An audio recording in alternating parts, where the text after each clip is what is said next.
Preocupação entre os comerciantes. Está chegando ao fim o prazo para a desocupação do camelódromo da Bahia Sul, na capital. Alerta na indústria. Empresários começam a fazer mudanças para diminuir o impacto do aumento da energia elétrica. Algumas empresas têm se antecipado e buscado alternativas para garantir o fornecimento do serviço e evitar um rombo na conta de luz. A aposta do setor é o investimento em programas de eficiência energética. Protesto nas estradas. Caminhoneiros continuam bloqueando as principais rodovias do estado. Hoje, em Pouso Redondo, no Alto Vale do Itajaí, manifestantes atearam fogo em um veículo. Eles são contra o baixo preço pago pelo frete, o aumento dos combustíveis e a má conservação nas rodovias. E no futebol, a vitória do Figueirense no clássico contra o Criciúma. Somando mais 3 pontos, o time de Florianópolis assumiu a liderança isolada do Campeonato Catarinense. O Band Cidade desta segunda-feira já está no ar.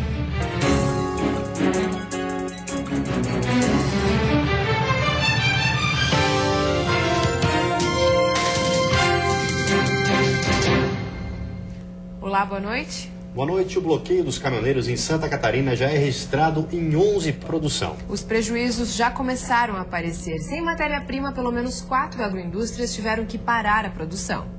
São 11 pontos de paralisações em rodovias federais e 5 em estradas estaduais. A maior concentração de caminhoneiros está na BR-282, em São Miguel do Oeste. Em alguns locais está permitida somente a passagem de veículos de passeio. Cargas vivas e com alimentos perecíveis estão sendo barrados. Os caminhoneiros estão protestando contra o aumento no preço dos combustíveis, as péssimas condições das rodovias e a desvalorização no pagamento do frete. Na terça-feira, deverá começar a chegar reforço policial na região oeste para manter a ordem e evitar protestos radicais. Inicialmente, chegarão policiais rodoviários federais das equipes táticas do estado. Pelo menos 4 agroindústrias estão paralisando as atividades por causa da falta de matéria-prima. Já começa a faltar ração no campo para alimentar os animais. A coleta de leite deverá ser suspensa a partir de amanhã e mais de 100 containers estão parados nas estradas catarinenses que não poderão chegar até os portos. No final da tarde de hoje, manifestantes de Pouso Redondo, no Vale do Itajaí, atearam fogo em um veículo em protesto aos aumentos praticados pelo governo. Fortes chuvas dos últimos dias causaram transtornos em Itajaí. Na Avenida Oswaldo Rei, principal ligação do município com o balneário Camboriú, a movimentação de terra acabou causando fissuras no asfalto. O local já apresentou problemas no ano passado.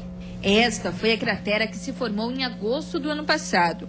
Hoje, pouco mais de 6 meses depois, o local voltou a apresentar problemas. Na época, as obras foram feitas de forma emergencial, para que o trânsito não fosse interrompido, já que esta é a principal ligação de Itajaí e Balneário Camboriú. O problema é que os trabalhos não foram suficientes para conter a movimentação de terra.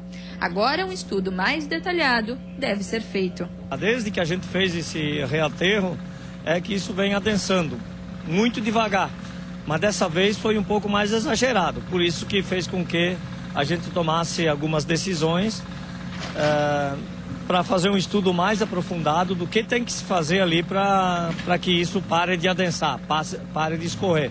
Ontem à tarde, a área foi bloqueada pela Defesa Civil, que monitora o local desde quando o asfalto cedeu em agosto do ano passado. Para garantir a segurança dos motoristas, 2 retornos da Avenida Oswaldo Reis, próxima à área das fissuras, foram bloqueados. Uma das preocupações da Secretaria de Obras é em relação a 2 adutoras que ficam neste ponto. Uma abastece toda a região da Praia Brava e a outra está ligada à rede de tratamento de esgoto.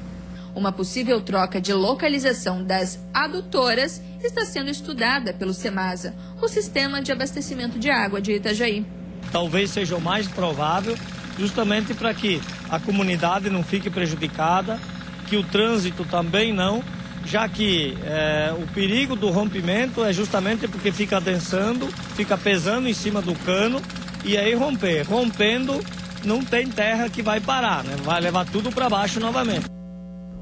Neste final de semana, um ônibus que saiu da Serra Catarinense com destino ao Paraguai foi assaltado. Os passageiros tiveram dinheiro e celulares roubados. A nossa equipe conversou com uma das vítimas que conta como foram os momentos de tensão dentro do ônibus. Dayana embarcou no ônibus com destino ao Paraguai para ajudar uma amiga nas compras. Além dela, outras 30 pessoas seguiam para o mesmo destino.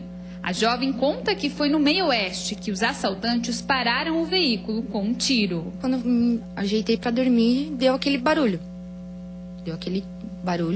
De repente o ônibus parou e eles invadiram o ônibus daí. Ainda segundo a vítima, assim que entraram no ônibus, os assaltantes pediram por dinheiro e celular.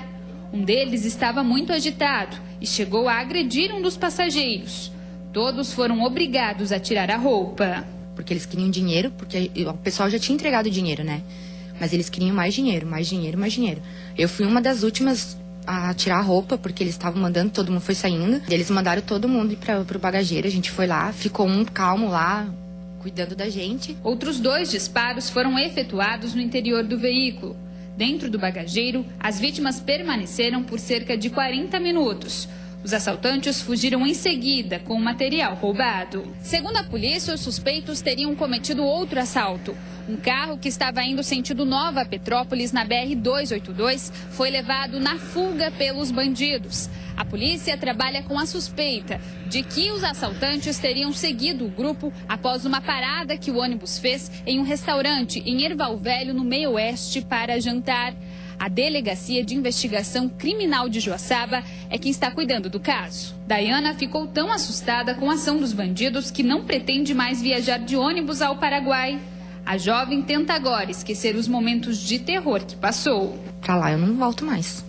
O medo é grande. Muito grande o medo, porque, olha, momentos assim de terror eu nunca passei na minha vida que eu passei. E a seguir, impasse no camelódromo da Bahia Sul. Comerciantes tentam uma audiência na justiça para evitar a ordem de despejo. E ainda estruturas precárias. O secretário de Educação de Santa Catarina falou hoje sobre a situação nas escolas do sul do estado.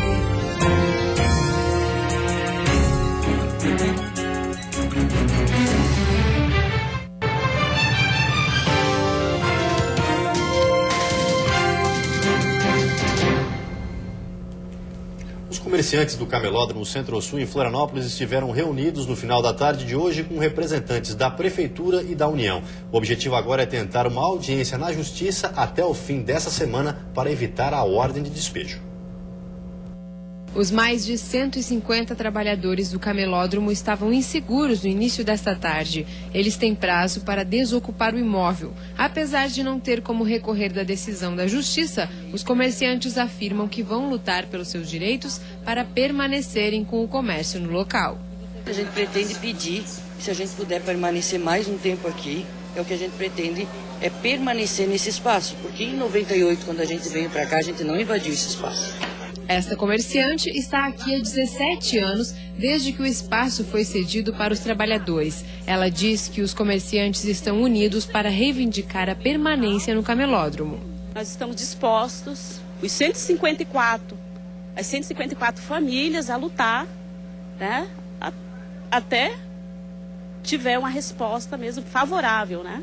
Em 1997, a então prefeita de Florianópolis, Ângela Min, cedeu o aterro para que os ambulantes estruturassem seu comércio. Mas em uma sentença publicada em agosto de 2013, o juiz federal Hildo Nicolau Peron determinou a retirada do camelódromo em 12 meses, prazo que terminaria nesta sexta-feira. Mas os comerciantes conseguiram, depois de muitas tentativas, agendar uma reunião na Secretaria de Patrimônio da União para esta tarde. Nós consentimos com os comerciantes, já numa reunião hoje pela manhã, e viemos buscar o apoio da União para que nós possamos fazer uma audiência amanhã na Justiça Federal e, com o consentimento da Justiça Federal, prorrogar a desocupação daquela área até que o município possa licitar e iniciar as obras. Assim, até os próprios comerciantes possam vir a participar do processo.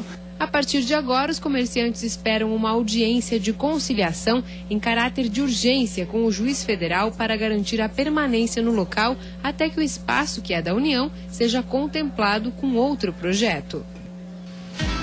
A terça-feira vai ser de céu encoberto, com chuva a qualquer hora do dia. Nas áreas mais próximas ao Rio Grande do Sul, o volume de chuva pode provocar alagamentos. A mínima fica em 12 graus na Serra e a máxima em 30 no litoral norte, Grande Florianópolis e no sul do estado. No Planalto Norte, mínima de 17 e máxima de 27 graus. No oeste, a máxima também chega aos 27. E no Vale do Itajaí, mínima de 17 e máxima de 29 graus. O secretário de Educação de Santa Catarina esteve hoje no sul do estado. Ele falou sobre a reforma em uma escola que é reivindicada há 3 anos, sobre o fechamento de uma unidade e da região e sobre o caso dos aparelhos de ar-condicionado doados pelo governo federal há quase 5 anos e que ainda nem foram sequer instalados. O Colégio Sagrado Coração de Jesus tem hoje 370 alunos.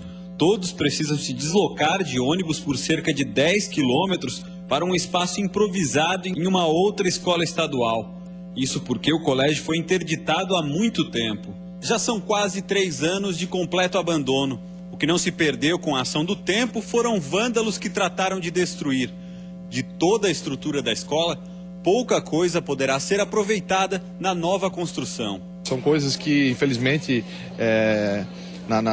no trato das prefeituras, dos governos estaduais e também do governo federal acontecem. E vamos cuidar das demais, para que nenhum outro tipo de caso como esse aconteça. Se a escola for interditada parcialmente ou totalmente, que rapidamente a gente consiga ter a equação, a ação para poder devolvê-la à comunidade. Com a assinatura da ordem de serviço no valor aproximado de 3 milhões de reais, os trabalhos devem começar ainda nesta semana. Esperamos tão logo amanhã, ou mais tardar na quarta-feira, que a empresa vencedora já possa estar lá iniciando os trabalhos. Nos últimos dias, outras questões foram levantadas na região a respeito da educação. Entre elas, o fechamento da escola João 23. Os 100 alunos foram obrigados a estudar em uma outra unidade do estado. A decisão teria sido tomada para cortar custos. De acordo com o secretário, a medida não foi um ato isolado e poderá ocorrer em outras escolas do estado. Nós não gostamos de fechar a escola, ninguém gosta. Entretanto, a gente tem que ter em mente que, pelos dados do censo e como a população de Santa Catarina está amadurecendo, há regiões, por exemplo, no estado como um todo, nós vamos ter daqui a 15 anos 25%, ou seja, 1/4 a menos de estudantes no ensino médio que nós temos hoje. Em várias regiões do estado já existe uma evasão, uma redução gradativa do número de alunos. A gente sempre fala o seguinte, não é o governo que fecha a escola, é a própria ação de demanda daquela comunidade que vai definir se a escola deve ou não deve permanecer aberta. O secretário falou também sobre os 20 aparelhos de ar-condicionado que foram enviados pelo governo federal ainda no final de 2010 e que até hoje estão pendurados nas paredes de 2 escolas sem funcionar. Estamos trabalhando com as questões mais emergenciais e, na sequência, temos todo um cronograma de atendimento para a instalação desses equipamentos de ar-condicionado. Houve um descasamento entre a chegada do equipamento e a possibilidade de ligação, que a gente já tem todo um planejamento para poder atender. Ainda esse ano os aparelhos podem funcionar? Não sei te dizer especificamente nesse caso, porque vai depender muito de não aparecer questões emergenciais antes daquilo que a gente tem planejado. E depois do intervalo tem futebol, a 6ª rodada do Campeonato Catarinense. Destaque para o Figueirense, que venceu o Criciúma e assumiu a liderança isolada da competição.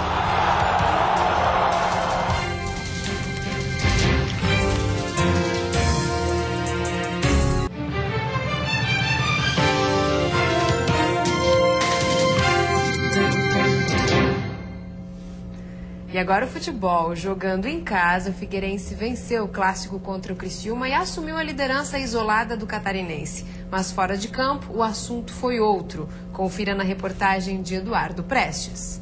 Antes do jogo entre Figueirense e Criciúma começar, o assunto mais comentado era a confusão em que o volante França havia se metido na madrugada de sexta-feira. Confirmado no time titular pelo técnico Argel Fuchs, o jogador foi defendido pelo presidente do clube. O França não pode ser tratado como ele foi tratado hoje, como um bandido. O França não é bandido. O França tem um problema, né? Ele nasceu numa favela, né? Todo mundo sabe isso, quem não sabe vai ficar sabendo. Teve problemas sérios e eu, como presidente do Figueirense, eu não posso pensar só na parte comercial, só na parte esportiva do clube. Eu tenho que me preocupar com o ser humano.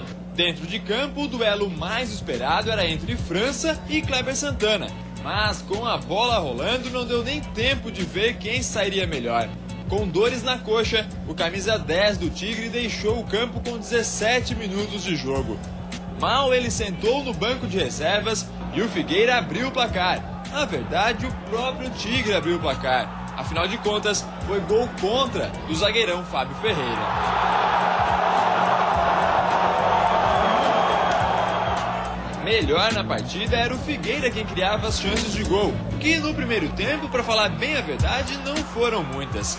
Na volta do intervalo, o cenário permaneceu o mesmo, domínio do Figueirense, que chegou até a marcar o segundo gol, mas o lance foi anulado por impedimento. Veloz e com fôlego de sobra, o Tigre assustava nos contra-ataques. Nesse, o jovem Gustavo deu trabalho ao goleiro Alex. Com o domínio do jogo, o técnico Argel Fux promoveu a estreia do meia Rafael Bastos e quis o destino que a melhor chance do segundo tempo caísse nos pés dele. Aí, ele simplesmente isolou. Já nos minutos finais, o Criciúma pressionou e levou perigo ao gol de Alex, mas o camisa 1 do Figueira assegurou a vitória. Foi com gol contra, mas os 3 pontos valeram e muito. Assim, o Figueirense está classificado, já matematicamente, para a segunda fase do estadual. O jogo foi difícil, o jogo foi duro. Nós poderíamos ter matado o jogo antes? Poderíamos. Poderíamos ter feito o 2-0, criamos oportunidade para fazer o 2-0, né? Mas não conseguimos fazer o 2-0. Mas o mais importante, mantemos focado até o final do jogo. E além do clássico, mais 4 jogos completaram a 6ª rodada do Campeonato Catarinense. Confira. No sábado, Joinville recebeu o Guarani de Palhoça. O time do Norte não vem de bons resultados e repetiu neste último confronto. A equipe tricolor, mesmo jogando em casa, saiu atrás no placar. No vacilo da zaga do Jeque, o time de Palhoça abriu o marcador. A bola foi lançada na área e Chipote de frente para o gol não perdoou. O Joinville foi salvo de mais uma derrota na competição pelo estreante Thiago Luiz, que deixou tudo igual. Com o resultado, o Guarani permanece na lanterna da competição e o Joinville agora ocupa a 6ª posição na tabela. Vamos honrar isso e principalmente vamos conseguir a classificação para o hexagonal. Achamos o gol, isso foi cada vez acarretando mais pressão para aqueles atletas que estão em campo. Só que a gente não conseguiu suportar até o fim. No domingo, em Blumenau, o Metropolitano foi valente diante da até então líder da competição. Aos 10 minutos do primeiro tempo, Ariel fez para os donos da casa. A Chapecoense foi atrás do empate e igualou aos 29 do segundo tempo com Bruno Rangel. Com o empate, a Chape caiu para a 2ª colocação e o Metropolitano agora está em 3º. Então, quando você termina a partida empatado com um adversário onde você buscou do início ao fim o gol, realmente você tem uma certa frustração. Fizemos o gol, né, heroicamente, aí a gente teve que fazer 2 linhas de 4 para organizar, porque o resultado do empate já era muito bom para a gente, em virtude da circunstância de estar com um jogador a menos. Também no domingo, Atlético de Birama e Inter de Lages ficaram no empate. Mesmo jogando fora de casa, o Inter saiu na frente com o Reinaldo. 11 minutos depois, Thiago Santana empatou a partida com esse belo gol. Logo depois, o Inter voltou à frente no marcador. Marcelinho Paraíba cobrou o escanteio e Vitor Hugo marcou de cabeça.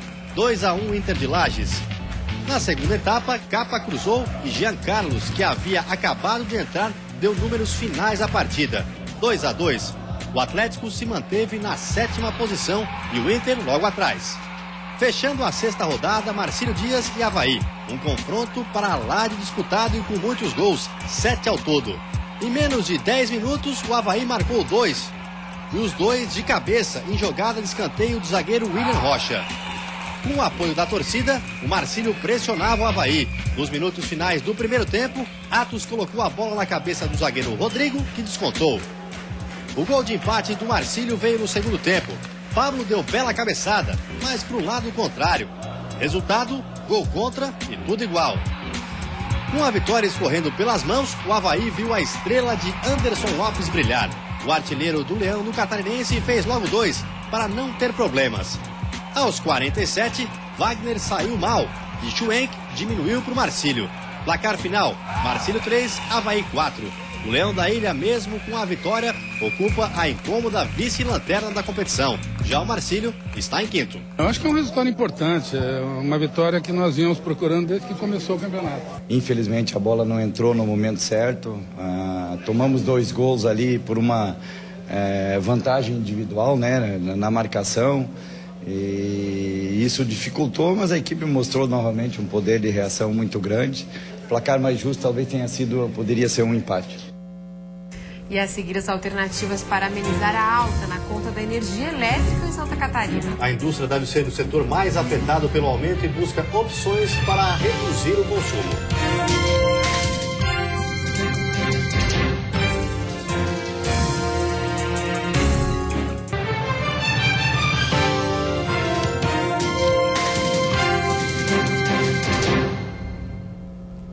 A indústria deve ser o setor mais afetado pelo aumento da tarifa de energia. Algumas unidades têm apostado em troca de equipamentos antigos por mais novos para reduzir o consumo.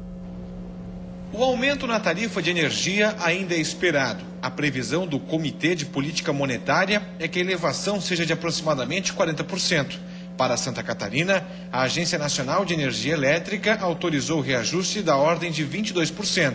Mas a Federação das Indústrias do Estado de Santa Catarina espera um aumento bem acima desse índice. Preocupação para o setor, que é o maior consumidor do serviço e, consequentemente, vai ser o mais afetado. Um dos principais temores da Fiesc é a perda de competitividade no mercado. A Federação das Indústrias de Santa Catarina vê com grande preocupação esse incremento no custo energético, que é um insumo extremamente importante para a nossa indústria. Nós temos outros fatores que impactam negativamente o setor produtivo e ainda mais agora esse incremento, então, vem tirar a competitividade do produto catarinense. O reajuste previsto para Santa Catarina é um dos mais altos do Brasil e isso irá tirar a competitividade da nossa indústria. Outra preocupação é o possível afastamento de futuros investidores com interesse de instalar novas indústrias no estado. O índice do reajuste extraordinário ainda não está definido. A expectativa é que seja divulgado na próxima semana. Diante da incerteza do reajuste real e da certeza de que vai haver impacto na produção, algumas empresas têm se antecipado e buscado alternativas para garantir o fornecimento do serviço e evitar um rombo na conta de luz. A aposta do setor é o investimento em programas de eficiência energética. Nesta indústria que produz peças para carros e que é considerada a maior consumidora de energia do estado, a alternativa encontrada foi substituir cerca de 300 motores elétricos. A troca foi feita há cerca de um ano. Nesse período, a economia foi de 10 mil megawatts-hora, energia suficiente para alimentar cerca de 4 mil residências. O investimento foi da ordem de 10 milhões de reais e a previsão de retorno é de 5 anos. Para a Fiesc, essa tem sido a melhor medida adotada pela indústria, cujos benefícios do investimento só não são maiores justamente por causa do aumento na tarifa. Nós temos incentivado e as indústrias têm feito essa ação no sentido de melhorar os seus equipamentos, melhorando a eficiência energética, mas infelizmente o governo não fez a sua parte. Então, um benefício fica anulado pelo outro. Como você acabou de ver, o mês de março deve vir com reajuste na tarifa de luz. E o consumidor que quiser se preparar pode começar a pensar em energia solar, uma alternativa para fugir dos aumentos. Os brasileiros começaram o ano pagando mais caro pela energia elétrica. Em janeiro, as contas sofreram o primeiro reajuste e outros 2 estão por vir. Esses últimos 3 anos, o setor elétrico, sua maneira de distribuição de energia elétrica tem passado por momentos de bastante problemas. Nós podemos citar 2 dos principais. Um são mudanças regulatórias que têm acontecido e o outro, justamente a falta de hidrologia ou a hidrologia não tão adequada quanto aquela que a gente imaginava. Além do reajuste anual, que no caso de Santa Catarina costuma ser aplicado em agosto, o consumidor deve passar a pagar mais já a partir do mês que vem, com o aumento extraordinário e sem a contrapartida do governo federal, que já chegou a abater 20% das contas de luz. A expectativa agora é para uma alta expressiva. Projeções de especialistas indicam algo em torno de 60% em 2015. Os valores ainda estão sendo negociados e as alterações devem passar por mais uma audiência pública. A previsão é que a notícia que vai pesar no bolso do consumidor chegue nos próximos dias. Nós estamos com audiências públicas abertas, tratando justamente de quais são esses temas que vão se incorporando nessa equação nova da tarifa. Na contramão dos aumentos, a radiação solar aparece como alternativa para economizar. Embora a instalação média custe cerca de R$30 mil, o retorno do investimento pode ser sentido em 6 anos. A redução na conta de luz acontece porque um medidor especial calcula a diferença entre a energia produzida e a energia utilizada. Além disso, a manutenção é baixa e a energia vinda do sol é limpa e renovável. Realmente o volume de consultas cresceu bastante desde que começaram a chegar as primeiras tarifas de energia com os aumentos para os nossos clientes. E antes de encerrarmos, uma olhadinha no trânsito da capital.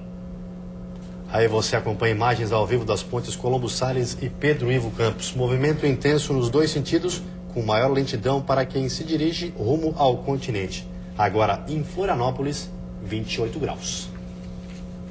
E vem aí o Jornal da Band. Uma ótima noite para você e até amanhã. Boa noite. Até amanhã.